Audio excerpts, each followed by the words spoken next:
नमस्कार प्रणाम दोस्तों, मैं धनंजय कुमार आपका अपना यूट्यूब चैनल रॉकेट भोजपुरी में स्वागत है। आज हम बातचीत करने वाले हैं भोजपुरी की दबंग स्टार खेसारी लाल यादव जी की एक बहुत ही शानदार फिल्म के बारे में, जिस फिल्म का नाम है राउडी इंस्पेक्टर।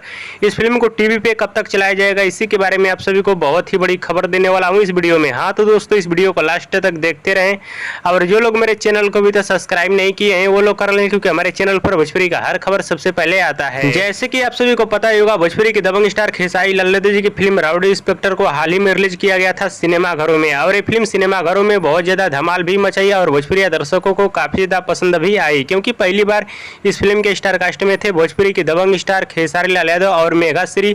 और इस फिल्म में भोजपुरी की दबंग स्टार खेसारी लाल यादव जी का बिल्कुल नया लुक था, यानी दबंग वाला लुक था, जो कि आप लोग स्क्रीन में भी देख सकते हैं। और इस फिल्म की कहानी की बात की जाए तो इस फिल्म का कहानी होने वाला था रोमांटिक लव स्टोरी, इमोशनल और फुल एक्शन पैक मूवी थी। मगर भोजपुरी दर्शकों का डिमांड है कि भोजपुरी की दबंग स्टार खेसारी लाल यादव जी की फिल्म राउडी इंस्पेक्टर, इस फिल्म को टीवी पे कब तक चलाया जाएगा। तो दोस्तों, आप सभी को बताना चाहता हूँ इस फिल्म को बहुत जल्द ही टीवी पे चलाया जाएगा, यानी किसी बड़े फेस्टिवल पे इस फिल्म को टीवी पे चलाया जाएगा, क्योंकि भोजपुरी के दबंग स्टार खेसारी लाल यादव जी की ये फिल्म बहुत ही बड़ी फिल्म है और बड़े फेस्टिवल पे इस फिल्म को टीवी पे चलाया जाएगा। और जहाँ तक मेरा उम्मीद है कि भोजपुरी की दबंग स्टार खेसारी लाल यादव जी की फिल्म राउडी इंस्पेक्टर को चलाया जाएगा टीवी पे अगले महीने। और भोजपुरी की दबंग स्टार खेसारी लाल यादव जी की दो फिल्म को बैक टू बैक चलाया जाएगा, राउडी इंस्पेक्टर को भी चलाया जाएगा और डोली सजा के रखना फिल्म को भी टीवी पे चलाया जाएगा बैक टू बैक। और बहुत जल्दी आप सभी को बताने वाला हूँ इस फिल्म का टीवी का कंफर्म रिलीज डेट। और दोस्तों, भोजपुरी की दबंग स्टार खेसारी लाल यादव जी का वीडियो पसंद है तो लाइक करें, कमेंट करें, शेयर करें, सब्सक्राइब करें।